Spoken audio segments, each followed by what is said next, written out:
most gangster battleship of all time. Yeah. Ladies and gentlemen, the USS Texas, predating both world wars, being built in 1914. It is Wait, why? The fuck? They built this shit for the lot of the game? referred to as the last Dreadnought. But it's not technically a Dreadnought, it belongs to the American New York class of battleships, which were commonly referred to as Super Dreadnoughts, which are basically just dreadnoughts that were made in 12s. And you're never going to believe this, but they were better than all the ones made with the metric system. What made them the best? Man. Well, they had the largest guns ever put on a boat before at that point in time. Those being the Mark I, a turret with 2 barrels capable of launching 14-inch shells that weighed nearly 1,600 pounds apiece. The USS Texas had 5 of them, 2 in the front and 3 in the back. It was like a Freedom sedan. Those guns were also aimed with ballistic... A Freedom sedan, really? ...calculators and analog computers, making them some of the most accurate naval guns in the world at that point. Ooh. It was also equipped with 16 Mark 8s shooting 5-inch shells, and 8 Mark 10s shooting 3-inch shells. Not only did it have the best offense in its day, it had the best defense as well. It was the first ship in world history to incorporate anti-aircraft guns, as well as having a 12-inch That's so many guns, my brain can't even keep up. Of Pittsburgh steel. The only thing millimeters that's how you know it's American. Scratch the paint. So you have the best battleship ever made at that point. That's how you know.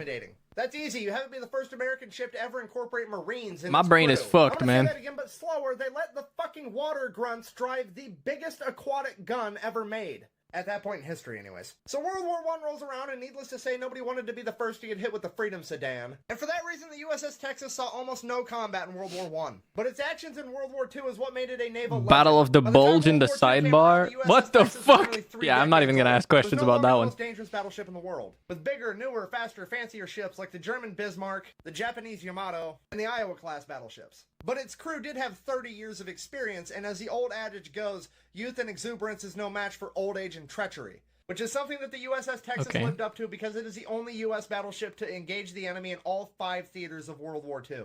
D-Day, June 6, 1944. The USS Texas would take its position 12,000 yards off the coastline. At which point the USS Texas was tasked with bombarding the enemy fortifications. And it did just that, firing over 255 rounds in under 34 minutes. Jesus Christ. 408,000 pounds of ammunition. Let's put that you should try this song, try to do karaoke on this song. I will not do that. I know that song. With about 3 spicy Volvos a minute.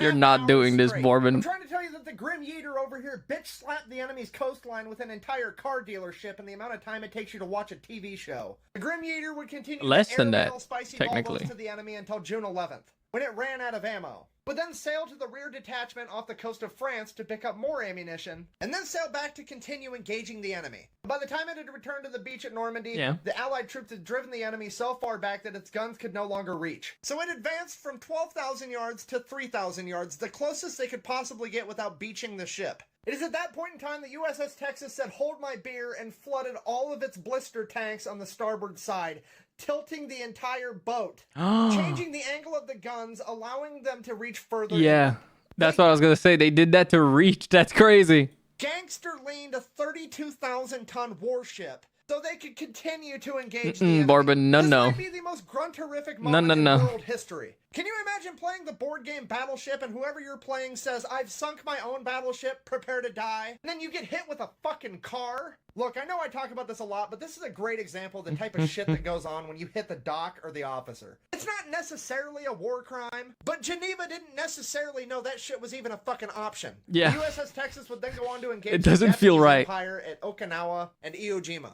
After World War II, it would retire and start the Americans' proud tradition of having their best battleships become floating museums. Unlike all the other best battleships in the world who have a proud tradition of becoming tetanus-infested fish habitats. Like the Japanese Yamato, delicately placed here by the USA, and the German Bismarck, delicately placed here by the USB, also known as Great Britain. If you don't know, the Bismarck and the Yamato... I don't think the British are gonna be happy about that one. ...were the 2 battleships that people like... The USB is crazy.